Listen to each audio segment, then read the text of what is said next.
nosso estudo. Estamos na lição 9, entendendo o plano de Deus. Vamos fazer uma leitura. Eclesiastes capítulo 3, vamos ler apenas do verso de 1 a 15. A leitura sugerida pela lição é o capítulo 3 até o 5. Nós vamos ler aqui Eclesiastes 3, de 1 a 15. Vamos ler responsivamente? Eclesiastes 3, de 1 a 15.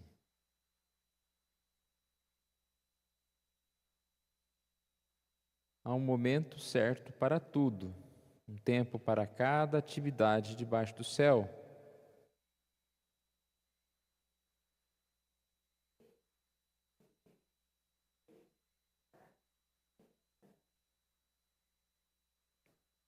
Desculpa, irmãos, eu estou com uma versão diferente, agora que eu vi aqui. Só um segundinho, não vai ficar complicado. Vamos começar de novo.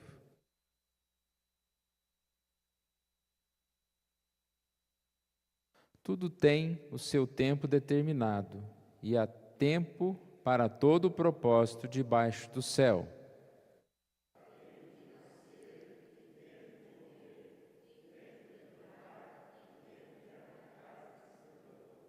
Tempo de matar e tempo de curar, tempo de derribar e tempo de edificar.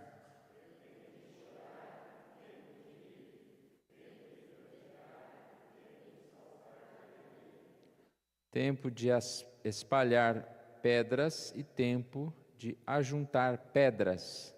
Tempo de abraçar e tempo de afastar-se de abraçar.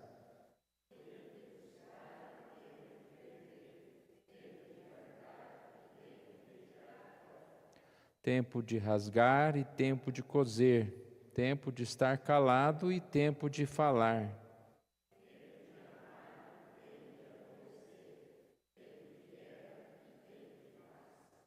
Que proveito tem o trabalhador naquilo que se fadiga?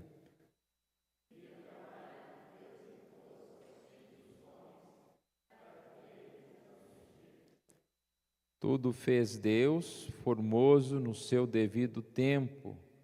Também pôs a eternidade no coração do homem, sem que este possa descobrir as obras que Deus fez, desde o princípio até o fim.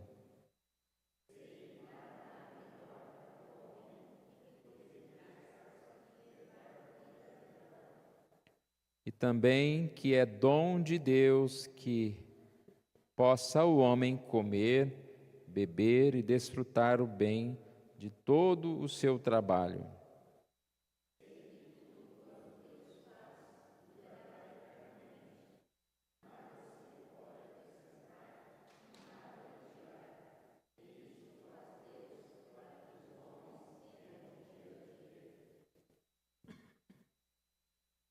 O que é já foi, e o que há de ser também já foi. Deus fará renovar-se o que se passou. Até aqui.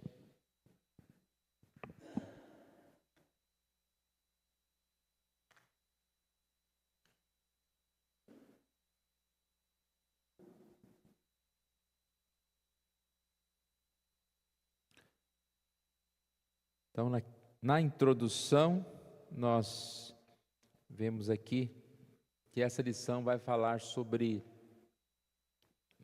a questão da providência de Deus também. Esse texto que nós lemos há pouco, quando ele começa falando a respeito de que tudo tem o seu tempo determinado, né? Há tempo para todo o propósito debaixo do céu, ele vai falar a respeito também dessa providência de Deus. Porque quem é o dono do tempo? Quem que cuida de tudo? Com certeza, se tivesse somente nas nossas mãos, as coisas estariam bem complicadas, bem piores. E nós sabemos que Deus está por trás de todas as coisas.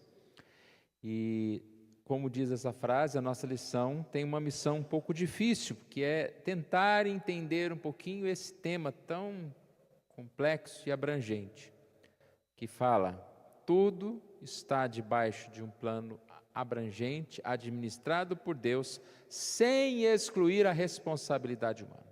Essa é a grande dificuldade, né? Deus governa as coisas, mas ao mesmo tempo nós participamos destas coisas, mas Deus é que governa todas as coisas, não há nada que aconteça sem estar sobre a sua ordem, sobre o seu domínio, e é um tema complexo.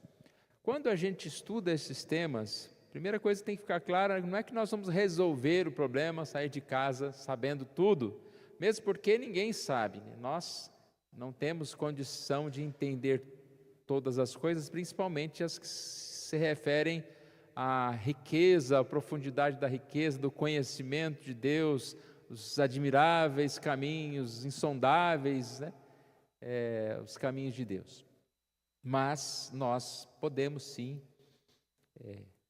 compreender um pouco melhor e entender da forma correta, para que nós não estejamos saindo do que a Bíblia ensina, saindo da forma que nós devemos realmente aprender e repetir. Então a lição aqui começa na introdução, lembrando da semana passada, quando nós falamos a respeito do sentido da existência, que a vida é passageira e que só há sentido quando nós olhamos para a eternidade. E tudo que acontece debaixo do sol seria apenas frustração e cansaço, sem sentido algum, se nós não tivéssemos Deus como centro de todas as coisas. Então a lição vai nos chamar aqui a lembrarmos de Deus, que Deus nos dá todas as coisas e que os prazeres, que as alegrias que nós temos, elas devem ser desfrutadas na presença do Senhor. Isso é o que faz sentido. Bom, basicamente isso também é o que está aqui no ponto 1. Então, aqui nós percebemos que ele vai repetir esta ideia. Ponto 1, começando pelo fim. Ele cita aqui 2 textos, Eclesiastes 5, 18 a 20, comparado com o capítulo 2, 24 a 26. Vou pedir para os nossos 2 assistentes aí do microfone fazer essa leitura. Pedro, Eclesiastes 5, 18 a 20, e Obed, capítulo 2, 24 a 26. Aqui ele diz: perceba que o tema unificador é ter alegria com o fruto do seu trabalho. Pode ler.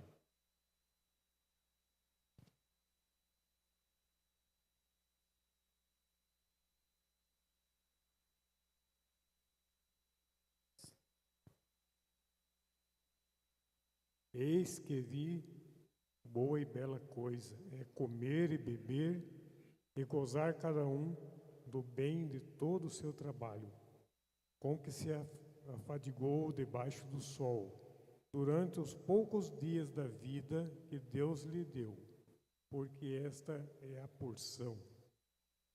Quanto ao homem, a quem Deus conferiu riquezas e bens e lhe deu poder para deles comer e receber a sua porção e gozar do seu trabalho, isto é dom de Deus, porque não se lembrará muito dos dias da sua vida, porquanto Deus lhe enche o coração de alegria. Então, o texto fala que a vida é boa, alegre, e isso é dom de Deus. Vamos ler o próximo. Nada há melhor para o homem do que comer, beber e fazer que a sua alma goze o bem do seu trabalho. No entanto, vi também que isto vem da mão de Deus. Pois separado desse, quem pode comer ou quem pode alegrar-se? Porque Deus dá sabedoria, conhecimento e prazer ao homem que lhe agrada, mas o pecador dá trabalho para que ele ajunte e amontoe, a fim de dar àquele que agrada a Deus. Também isto é vaidade, correr para vento. Nós temos que viver nessa perspectiva, que tudo que nós temos vem de Deus. Mas não só vem de Deus no sentido de que Ele nos dá as coisas, mas também o prazer de desfrutar todas essas coisas está no Senhor. Como diz aqui, separado deste, né? O que sentido tem a vida e tem todas as coisas. Então nós temos a alegria como fruto do trabalho e percebemos que isso vem de Deus. Como diz o texto aqui, a frase que está no nosso slide: assim, caso o homem não veja que o fruto do trabalho é dádiva de Deus e não aprenda a desfrutá-lo pela fé, sua vida debaixo do sol terá sido miserável. A outra frase aqui, ainda em outras palavras, fala a mesma coisa.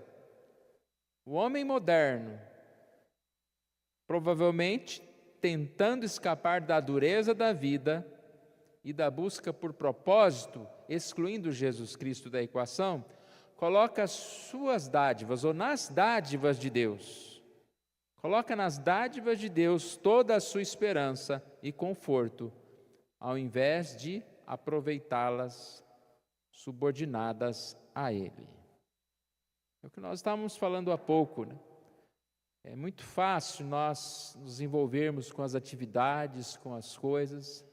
O que falou a lição da semana passada, a gente lembra bem, né? Falava a respeito de propósitos do homem no trabalho, em cuidar, sustentar a sua família, em ter, talvez para si mesmo, algumas coisas. Esse homem moderno faz isso, buscando nas dádivas de Deus a sua esperança e conforto. Sendo que você pode ter tanto nas dádivas de Deus como em Deus, quando a gente não inverte essa ordem, né? Quando em primeiro nós temos Deus no nosso coração como suporte, a nossa fé nos faz viver as bênçãos de Deus de forma correta. Então não é no trabalho, não é nas bênçãos, mas é em Deus que nós descansamos, que nós temos alegria plena e prazer. Falando ainda desse homem moderno, estes esqueceram que as bênçãos sem Deus são maldições. Curioso isso, nas bênçãos de Deus, as bênçãos sem Deus são maldições. Mas como que bênçãos são maldições? Porque coisas que nós ganhamos, que nós temos, a vida que nós temos é uma bênção, independente de como a usamos.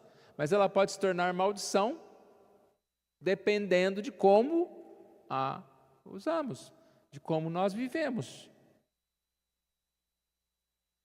Ou seja, em resumo, só em Deus encontramos a perfeita alegria.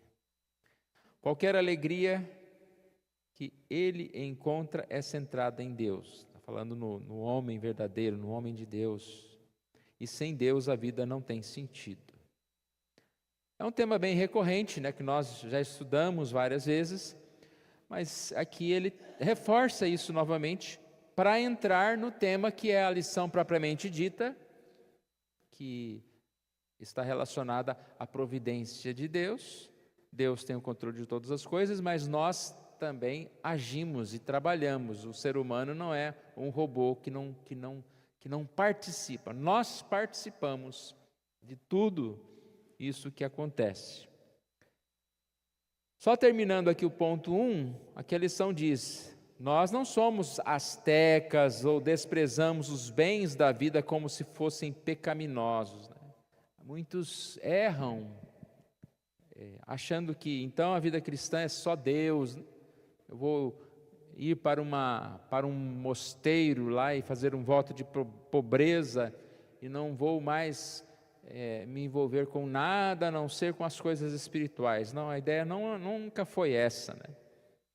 Nossa teologia, o que é a nossa teologia, que é o estudo da própria Bíblia, né, reforçam que nós, sim, podemos viver. Deus concedeu dádiva aos homens para que eles as desfrutem e tenham alegria. Quantas são essas dádivas de Deus? Nós somos ricos das dádivas de Deus. Se a gente parar para pensar, nós somos ricos do tempo. O que eu quero dizer com isso? Aquela história de que todos nós temos a mesma quantidade de horas para viver. Dinheiro não é a mesma coisa, né? A conta bancária de cada um aí tem uma diferença, né? Às vezes negativa. Mas tempo nós temos. E é uma riqueza um dia inteiro, não é uma riqueza? Quantas horas nós temos? Quando você quer comprar alguma coisa, você não pode muito comprar fora de um orçamento, porque você sabe mais ou menos quanto você vai ganhar. Na questão do tempo, dá para se fazer muito com o tempo que nós temos. Não é pouco. É como se você tivesse muito dinheiro no banco e que você tira todo dia e no outro dia cedo está lá de novo. Já pensou? Está reposição. Está a reposição desse tempo. Por que certas pessoas fazem tantas coisas e outras quase não fazem nada? Porque elas aprenderam a administrar melhor esse tempo. E quando se fala a respeito das coisas de Deus, nós já falamos hoje cedo na questão do devocional, nós podemos fazer muitas coisas com o tempo que nós temos, mas a gente tem que dedicar frações a cada dia do nosso tempo. Não tem como você fazer tudo de uma vez. Aí chega no sábado, aí eu vou correr, vou fazer todas as minhas devocionais, eu vou fazer tudo, né? Não, se você fizer pouquinho cada dia, você vai perceber o quanto foi feito, quanto foi feito. Mas vamos lá então, ponto 2. Tudo é plano de Deus. É o tema, como eu disse, bem complexo, bem difícil. Nós vamos estudar e tentar abrir um pouquinho a nossa mente aqui para esse conhecimento. Soberania de Deus e responsabilidade humana. Então, essas coisas elas podem sim estar juntas. E o tema aqui colocado pela lição, acho que é um tema novo para nós, é concursos. Concursos, aprendendo latim, concursos é uma palavra do latim que significa, basicamente, cooperação. Eu coopero com Deus. Eu participo. Tá? Então, nós temos aqui 3 pontos. Primeiro, vai falar um pouquinho sobre concursos de uma forma geral, depois fala concursos com o ímpio, concursos com o crente.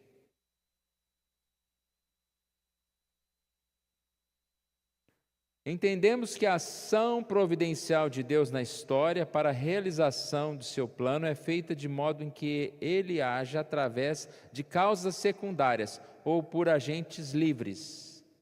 Deus age através de causas secundárias ou por agentes livres. Ele está falando do quê? Do homem. Deus age e para que ele venha agir, ele utiliza nós. Nós participamos dessa ação de Deus. Isso significa que Deus não só supervisiona, mas garante que tudo ocorra segundo a sua vontade, embora as ações sejam realizadas por outro. Não é algo muito simples de se compreender e aceitar. Olha, vamos ver essa frase aqui, que é o miolo aqui do nosso título, aqui, do nosso ponto 2, que diz o seguinte: as causas secundárias, que nesse caso é o homem, agem de acordo com a sua própria vontade, ou seja, o homem tem vontade própria, fazem ativamente tudo o que desejam fazer, entretanto, Deus é quem as dirige e dispõe para que assim cumpram o plano eterno. Eu achei muito interessante que a revista, ao invés de ficar explicando de frases, de formas teóricas aqui, ela vai dar exemplos. Tá? Primeiro 2 versículos e depois vai falar sobre personagens bíblicos. Então, nesse ponto 1 aqui, como é uma definição geral aqui do que é concursos, ela traz esses dois textos aqui, Provérbios 16, 9, e depois Provérbios 19, 21.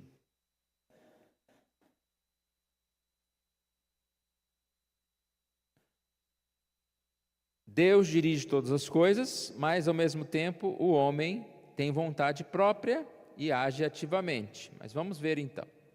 Provérbios 16, 9. O coração do homem traça o seu caminho, ele é livre, ele faz, ele age, ele tem vontades, mas o Senhor lhe dirige os passos. A gente vai ver bem claramente isso nos exemplos, tá? Provérbios 19, 21. Muitos propósitos há no coração do homem, mas o desígnio do Senhor permanecerá. Então, repare essa união. O que é difícil da gente entender é como que, se o Senhor permanece, como que nós temos vontade, como a nossa vontade ela é realizada. Mas é o que nós vamos perceber um pouquinho melhor à medida dos exemplos aqui.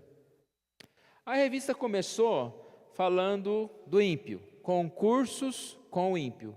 Porque não é porque é ímpio que ele também não faça parte do plano de Deus, do propósito de Deus, e não é porque é ímpio que ele age como ele quer, ele faz só o que ele quer, e o que ele faz não está dentro desse propósito maior, dessa condição maior que é a vontade de Deus. Não, o ímpio age também diante da vontade de Deus.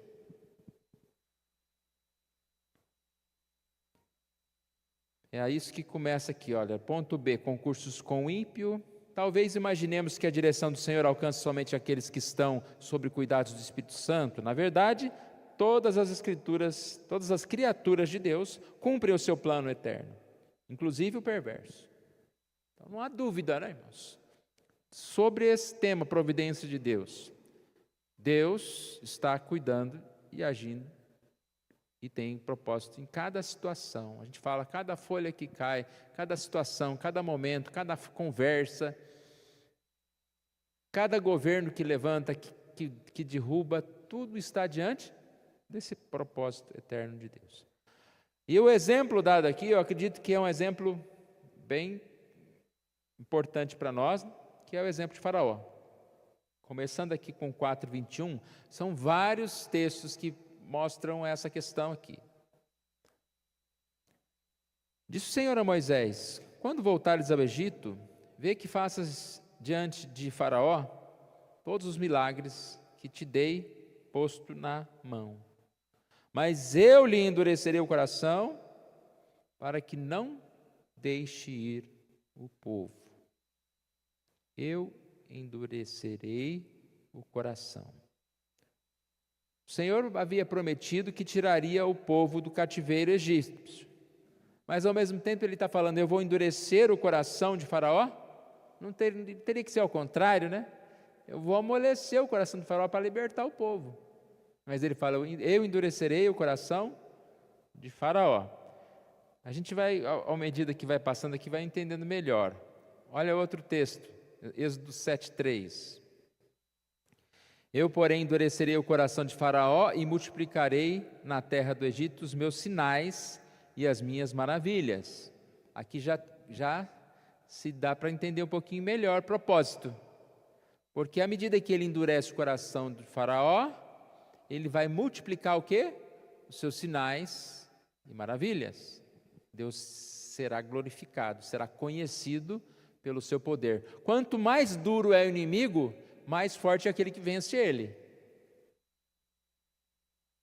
Mais uma passagem, agora é Paulo.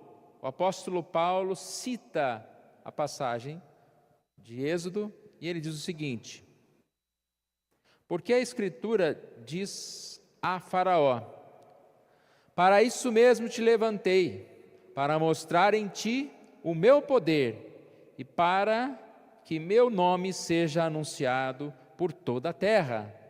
Logo, tem ele misericórdia de quem quer e também endurece a quem lhe apraz.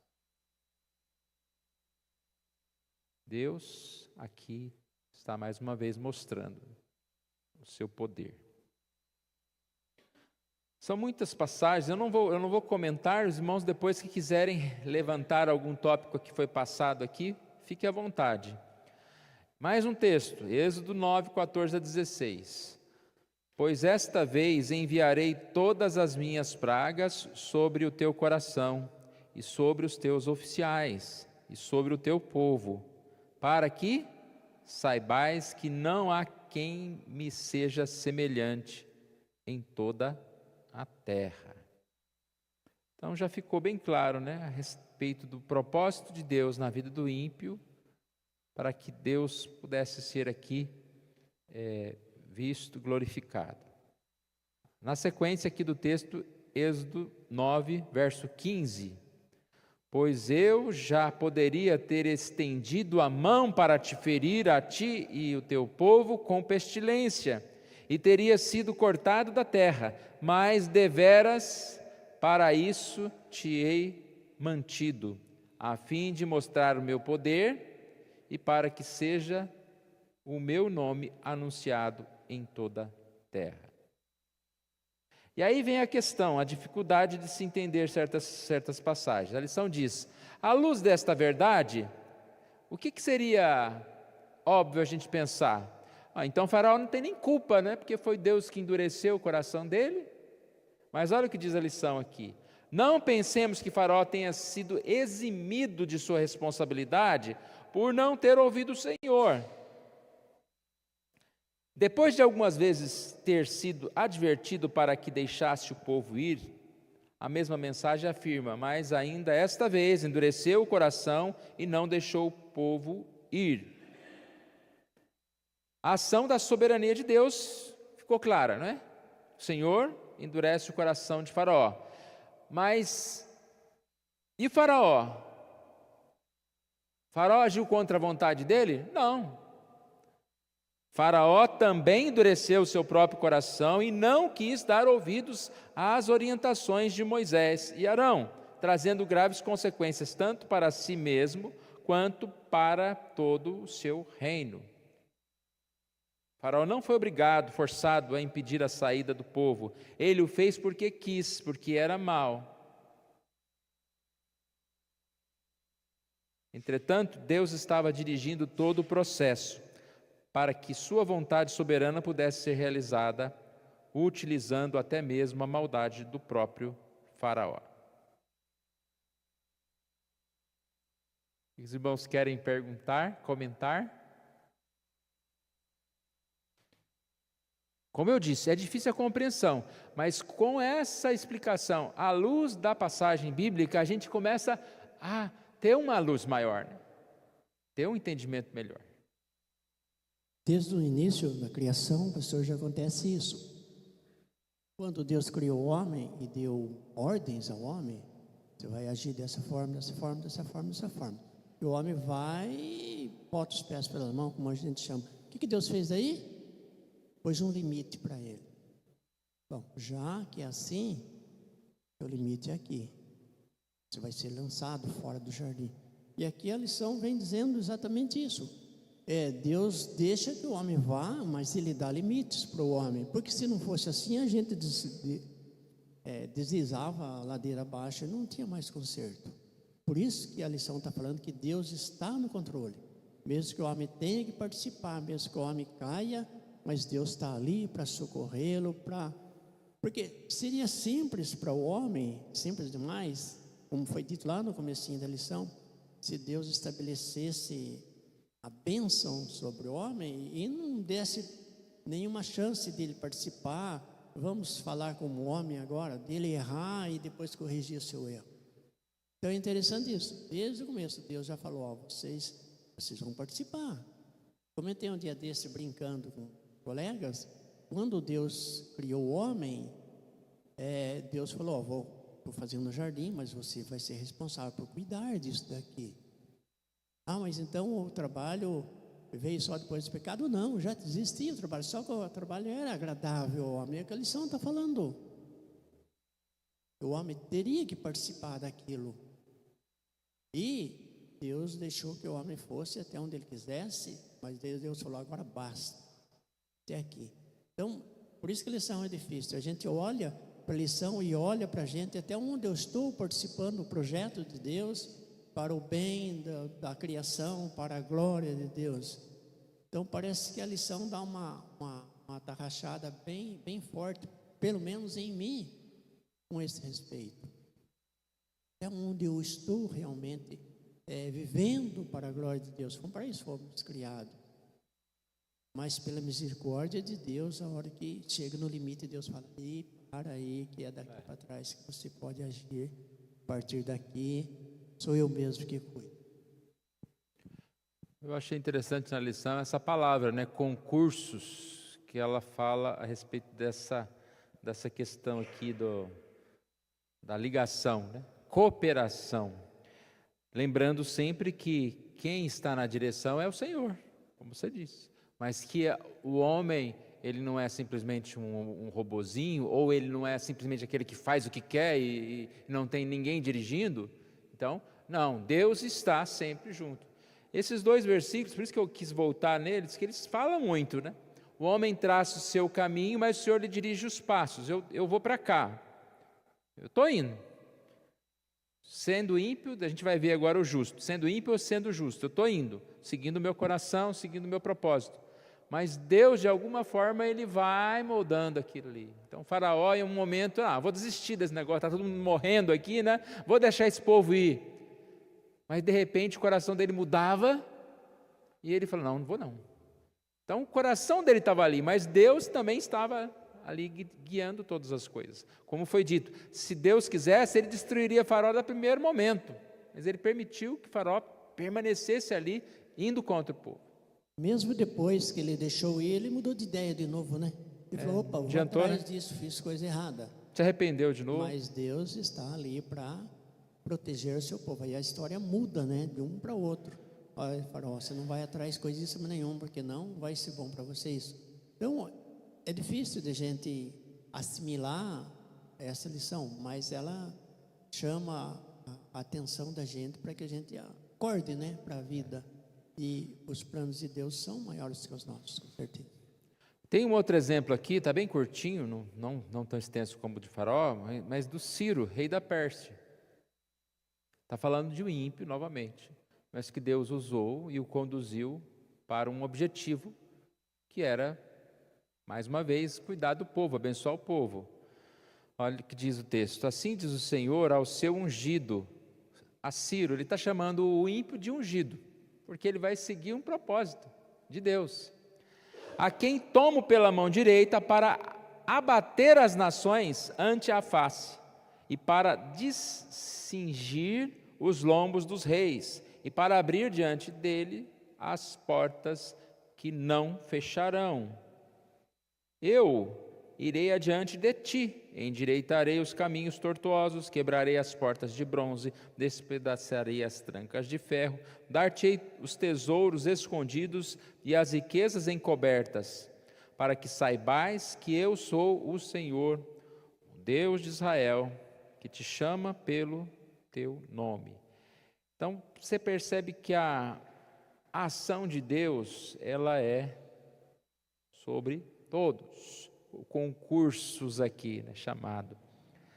Isso aqui, eu acho que é um bom tema, né, para falar a respeito da questão do ímpio, no poder, na direção.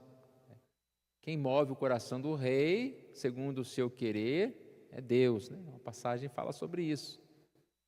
Deus é dono de todo o poder. E nós sabemos que as figuras mais improváveis aí podem e estão nesse concurso aí. Seja talvez para fazer a gente sofrer, né? A gente dar uma melhorada, ou seja também de algum momento eles agirem como pessoas de Deus para nós. Política hoje em dia não é um assunto bom para se tratar, né? que há muita polêmica em torno do tema, mas sim, às vezes a gente percebe que muita gente tem medo, né? Eu não assisto mais aqueles programas de tarde, da noite, que falam de política, que se assiste aquilo lá parece que vai acabar o mundo, né? Amanhã. Está tudo perdido, a economia, tudo está... Então, às vezes, a gente percebe que parece que as pessoas realmente, se esses governadores maus, né, estou falando de forma geral, fizerem só o que eles pensam e querem, o mundo acaba mesmo, né, rapidinho. Mas Deus está ali, ó. Até aqui você pode ir, aqui você não vai mais. Ou aquele rei, aquele presidente, aquele governador, aquele prefeito, aquele seja lá quem for, de repente acorda com um plano lá de salvar o mundo, né, a pobreza. Se Deus assim quiser, Ele vai usar, e como diz aqui, esse será o meu ungido, eu vou tomar ele pela mão, eu vou abater os inimigos, e ele vai fazer o bem. Então nós precisamos crer, não é no político, não é no líder, é em Deus. Deus colocou os líderes naquele lugar, e nós devemos orar por eles, devemos ser submissos, devemos crer que Deus age numa obra, ou que Deus vai levar esses líderes também. Uma hora ele leva também, morre tudo, e aparece outro, pior, né? Não sei. Deus está no comando. Pode falar. Assim como ele fez com Paulo, né, pastor? Eu lembro a história de Paulo. Paulo era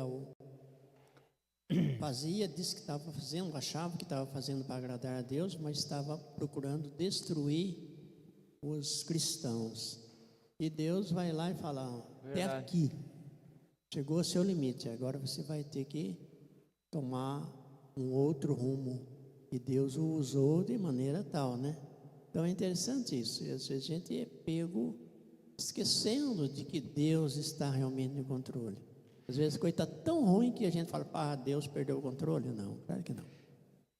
Isso é uma das opções, né? O concursos com o ímpio, salvando o ímpio, agora ele virou o crente, né? Já ficou mais fácil ainda.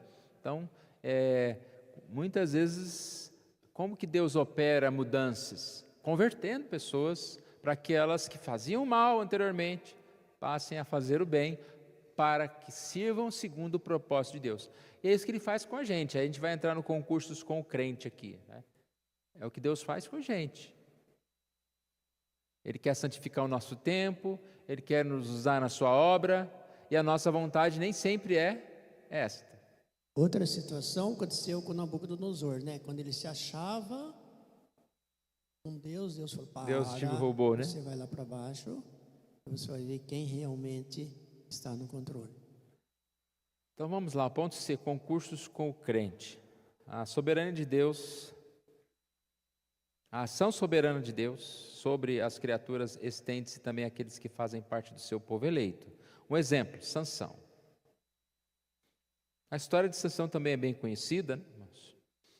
E a gente percebe que, por mais que Sansão seja aquele homem que você olhe para ele assim e fala: isso não vale nada, né? Foi um homem mulherengo, foi um homem que isso, daquilo, mas Sansão fazia parte de um grande plano de Deus para o povo dele. Tanto que Sansão é lembrado entre os heróis da fé. Não tem a sua história aqui, mas lá em Hebreus 11, 32 fala: e que mais direi? Certamente me faltará tempo necessário para referir o que há a respeito de Gideão, de Baraque, de Sansão, de Jefté, de Davi, de Samuel e dos profetas, os quais, por meio da fé, subjugaram reinos, praticaram a justiça, obtiveram promessas, fecharam a boca de leões.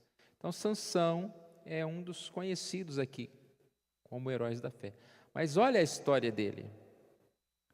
Nasceu com uma missão específica: livrar Israel dos filisteus, consagrado como nazireu, mas já moço se engraçou por uma filisteia. Está tudo errado, né? Como que ele vai partir? Ele não tem que ir contra o inimigo, agora ele vai casar com o inimigo? Seus pais o advertiram: Mas Sansão se manteve firme. Firme o quê? No propósito errado, né? Vamos dizer assim. Mas era errado? Bom, era errado no sentido de que era um pecado, mas estava dentro dessa ação de Deus na história. Olha o que diz aqui Juízes 14:4. Falamos que seus pais o advertiram, mas seu pai e sua mãe não sabiam que isso vinha do Senhor, pois este procurava ocasião contra os filisteus, porquanto naquele tempo os filisteus dominavam sobre Israel. Então a gente percebe esse tema como algo muito propício, e na Bíblia toda, né, você vai ver a história, como a história de Ruth, outras histórias bíblicas mostrando como Deus age na história de forma que nós não compreendemos, mas todas essas coisas estão dentro de um propósito maior, né? Com certeza nós sabemos que se caminhos errados não fossem tomados, muitas vezes certas coisas boas não teriam aparecido, teriam acontecido. A lição vai falar daqui a pouco sobre isso, que deve ficar muito claro que não estamos dizendo então vamos andar no caminho errado porque Deus está agindo nesse caminho aí. Não é bem isso não, não é bem isso não, não é isso, mas muitas vezes acontece isso. Veio à mente agora a questão de igrejas muitas vezes que nascem, que crescem. Eu citei acho que há pouco Botucatu, que parece que tem 9 igrejas, 7 igrejas, 6 igrejas, alguma coisa assim. E tem uma que é a divisão dessa, que dividiu essa e que dividiu essa, né? Aí a gente fala, nossa, mas que brigalhada é essa? Mas Deus fez daquela forma para que hoje tivesse aquelas igrejas, estão cada uma independente, pregando o Evangelho. Vamos ficar lembrando de história do passado? Quem está certo, quem está errado, por que brigou, por que dividiu, não devia ter dividido, ou devia... Não estou dizendo para você formar uma igreja semana que vem não, viu, irmão? Por favor, não, fica aqui mesmo, vamos acertar as coisas, né? Mas muitas vezes isso acontece em situações e depois tem um fim proveitoso. Deus quer agir lá naquele lugar, naquele outro bairro lá que você não iria se não tivesse essa nova igreja, e assim por diante. Então Sansão é essa história. Veja como o concurso está também muito presente nesse evento. O Senhor tinha um propósito muito claro, que era livrar Israel dos filisteus, e usaria Sansão para isso. Não pensemos que Sansão tenha sido obrigado ou constrangido a fazer o que fez. Ele desejou aquela moça, preferiu desobedecer os seus pais e a Deus. E assim foi se cumprindo os propósitos de Deus. Depois ele teve a oportunidade de estar ali e venceu aqueles filisteus, dando início a esse livramento do povo do Senhor. E a lição diz, assim também é conosco, assim também é conosco, com cada um de nós. Hoje, Deus tem um plano eterno e nos dirige e usa para cumpri-lo. Nos dirige e usa, nos usa para cumpri-lo. Nós realizamos e fazemos coisas por nossa vontade, sendo levados por desejos que ora são bons e são maus. E aí nessa história de vida aí, o propósito de Deus vai se cumprindo. Quem aqui vai levantar a mão e fala, não, eu só ando por caminho certo, eu não faço nada errado, não. Não. Nós sabemos que nós não somos assim. Sabemos que em determinado momento nós não agradamos a Deus, mas Deus dirige os passos. Volta lá. O coração do homem tem os seus planos, traça os seus planos, mas Deus dirige os passos. E nós estamos aqui hoje, por causa dos nossos erros e acertos, e que assim Deus está conduzindo. Graças a Deus que não somos nós sozinhos, nem no sentido de que iríamos desviar, e nem no sentido de ter que procurar o caminho sozinho, mas Deus está cuidando de nós, do nosso coração. Aí eu lembrei dessa passagem que eu gosto também bastante, não poderia deixar de citá-la, Filipenses 2, 12 e 13. Lá fala, desenvolvei a vossa salvação com temor e tremor. Continue firme. Paulo está falando aos filipenses. Como vocês obedeceram, continue firme. Desenvolvei a vossa salvação com temor e tremor. Porque Deus é quem efetua em vós tanto querer como realizar, segundo a sua boa vontade. É o concursos. Estamos aí, seguindo adiante, conforme a vontade de Deus. Aqui a lição chegou no tópico que eu estava citando há pouco. Aqui diz aqui: fazemos as nossas coisas pela nossa própria vontade, sendo levados por desejos maus e bons. Isso não exclui nossa responsabilidade, nem tira de nós o senso de obediência à palavra do Senhor, porque na verdade andamos por aquilo que está revelado no oculto.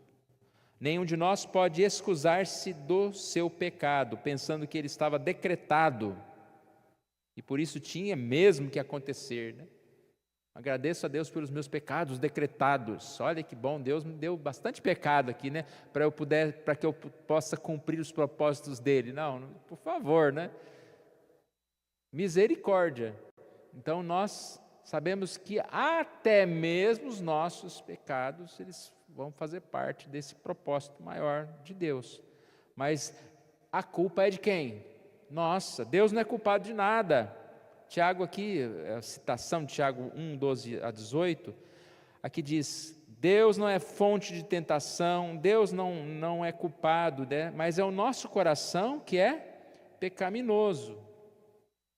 Pecamos porque não estamos firmados na palavra, nem fortalecidos pelo Espírito, e também porque não temos resistido o suficiente, embora o próprio Deus nos ajude a passar pela tentação. Por isso que é difícil entender esse tema, porque as lógicas às vezes vão para esse lado, né? Então aprendi aqui uma lição. Não, firmados devemos estar no caminho do Senhor. Vamos para o 3.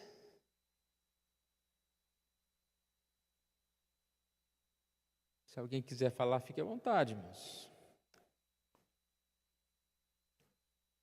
A eternidade no coração. Quando o pregador reconhece que tudo está nas mãos de Deus, enfatiza que todos os momentos da nossa vida particular e do mundo têm um propósito. E aí a gente vai recordar do texto que nós lemos no início. Tudo tem o seu tempo determinado. E há tempo para todo propósito debaixo do céu. Até mesmo aquilo que a gente não consegue compreender, às vezes um problema, um atraso, ou uma enfermidade, tudo tem o seu tempo e tem o seu propósito. E aí, esse tema é sempre oportuno para nós, sempre nos traz grande alento, porque nós podemos descansar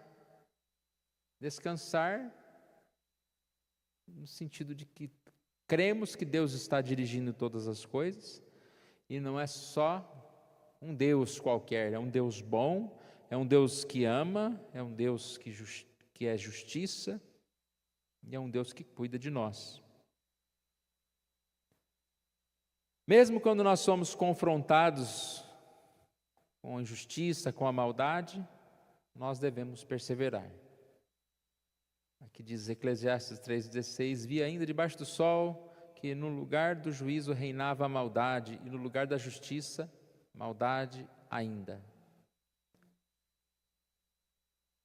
Mesmo assim, nós sabemos que estamos debaixo do plano de Deus e nós podemos seguir adiante. A maldade existe exatamente por causa do homem.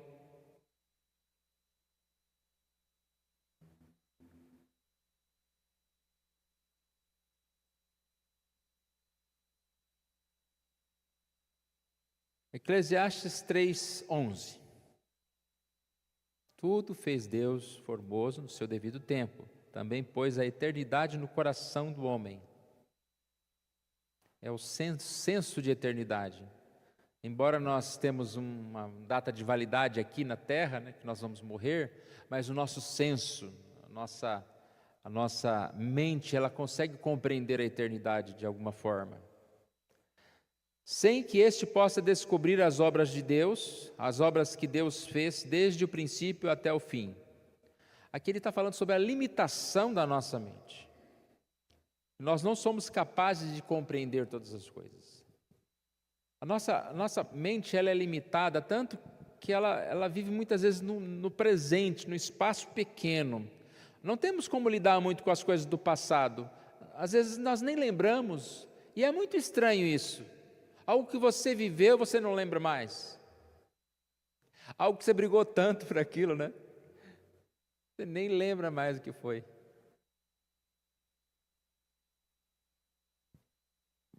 Temos esse senso de eternidade, mas nós não temos a compreensão de todas as coisas. Mas é certo que Deus criou todas as coisas no seu tempo. Aqui fala, somos impelidos pela própria natureza e essência do nosso ser a investigar além das causas naturais. Essa inquietação traz transtorno e desespero. Ou seja, a preocupação que nós temos em relação às coisas, mas que nós olhamos para essas coisas e devemos, pela fé, colocar essas coisas nessa perspectiva da soberania de Deus. E aí vem a próxima frase. Afirmamos no concursos a esperança para crermos que um soberano dirige todas as coisas, realizando o seu propósito segundo o quê? O seu querer, ao mesmo tempo em que cada ser humano será responsabilizado de acordo com as suas obras. Um outro problema que nós temos muito sério em relação a não compreendermos a história é porque nós queremos que a história gire em torno de nós, e a história gira em torno de Deus. Mas eu estou fazendo uma coisa, não está dando certo. Mas você está fazendo para quem? Para mim mesmo. Ah, tá. Eu pensei que você estava aqui para servir a Deus, para cumprir um propósito de Deus. Nós estamos aqui para cumprir um propósito muito maior do que a nossa própria vontade. Então, muitas coisas que nós não compreendemos e até falamos que não deu certo, que está errado, é porque nós não olhamos por que isso está acontecendo de acordo com um propósito maior, que é servir a Deus. Ah, mas eu não quero perder isso. Mas você quer servir a Deus, ou você quer simplesmente que Deus te sirva? Então, para aquele que quer que Deus te sirva, aí você não vai perder nada, né? Vai viver mundão aí. Mas quando a gente cai nessa realidade que eu vivo é para servir a Deus, e para servir a Deus eu tenho que perder muitas coisas, deixar muitas coisas, mudar muitas opiniões, porque eu tenho uma palavra, eu tenho um propósito a seguir. Concursos, eu vivo junto com Deus. Cooperação, que bênção é isso? É uma vida de cooperação que eu tenho para viver com Deus. Então, muda muito a nossa história, o nosso entendimento. Quer falar? Pode falar. Quando nós fugimos disso, dessa cooperação, acontece o que acontece comigo, por exemplo. Por que tem hora que eu estou chateado, que eu estou triste, que eu não estou dando conta? Porque eu estou, com certeza, recusando a outra parte da cooperação. Eu coopero com Deus e Deus me orienta. A cooperação de Deus comigo é infinitamente maior do que a minha cooperação com Ele. Então parece que tem hora que eu fico preocupado com isso, com aquilo. Eu queria que aquilo caminhasse de uma outra forma e não estou conseguindo que assim aconteça. Não sei se só comigo, se for só comigo, glória a Deus por isso, que só eu estou tendo dificuldade. O resto dos irmãos não. Mas eu vejo essa forma. Então, eu estou fazendo sozinho. aquilo que o senhor disse antes. Está fazendo para quem? Para mim.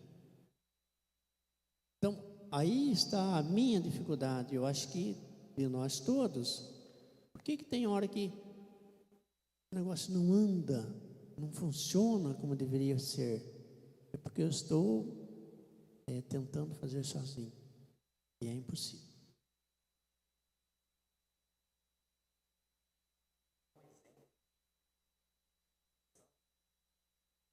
A prática da oração. Deus é a fonte de tudo, mas Ele quer que nós façamos os nossos pedidos. Conhecimento da vontade de Deus, né? De que maneira que eu vou conhecer a Deus? Conhecer até ao ponto que Ele mesmo quis se revelar. Muitas coisas nós não aprendemos. O próprio Deus ainda não quis revelar. Ele quer que nós tenhamos entendimento. Já está aqui. E aí tem a cooperação. Como que eu vou conhecer a Deus? Lendo, tendo uma prática devocional. E essa questão da oração, acho que é bem claro para a gente ter essa questão da cooperação. Deus é a fonte de tudo, mas Ele requer de nós que tenhamos uma vida de oração. E eu estava procurando um texto, Mateus capítulo 7, ele dá esse embasamento para a gente. Ele fala, Mateus capítulo 7, 7. Pedi e dar-se-vos-á. Quando que nós vamos receber?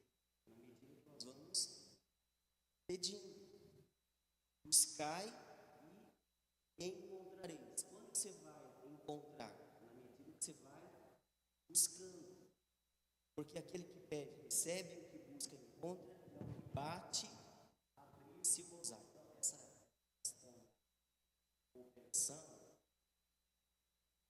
Deus é tão grandioso. Ele pede a nossa participação. E aquilo que a gente não consegue entender, nós não vamos entender mesmo. É só no naquele dia, todas as respostas. Por que na crucificação nós tivemos um que foi salvo, nós tivemos outro que não foi salvo? Essa é a resposta. Se a gente começar, partindo daí que você falou, se a gente começar a pensar assim, né? Ah, se eu fosse Deus, né? Consertava o mundo, já todo mundo é bonzinho, é todo mundo para o céu, está resolvido todo o problema, né? Espera aí, quem somos nós para dizer o que o Senhor deve fazer, como o Senhor deve fazer? E quanto à questão da oração, a gente leu, né? A questão do Senhor dirigir os passos. Como é que o Senhor vai dirigir os nossos passos? É quando nós temos comunhão com o Senhor. E grande parte desse tema, como nós falamos, é trazer para nós esse descansar aqui, ó.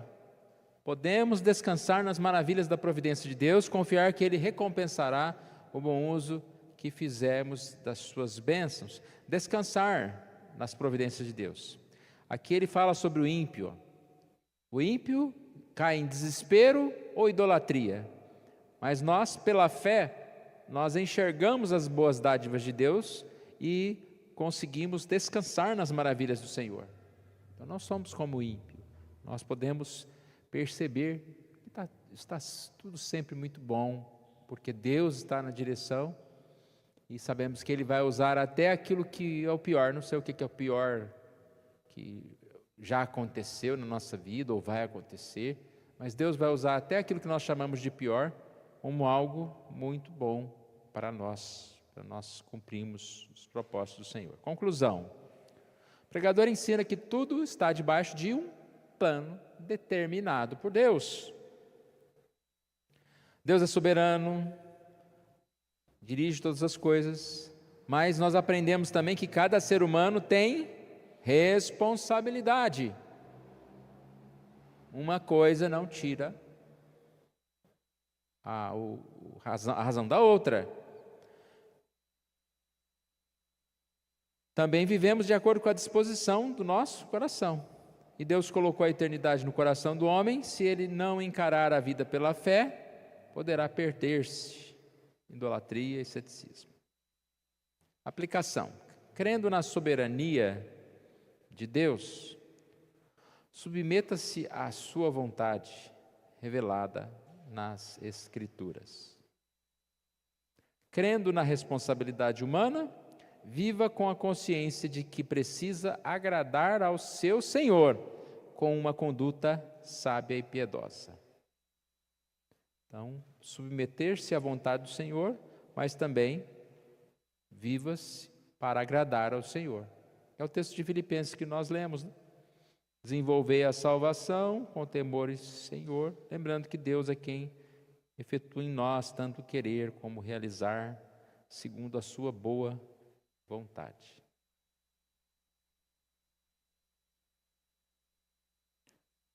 Amém? Deus assim nos abençoe e nos fortaleça.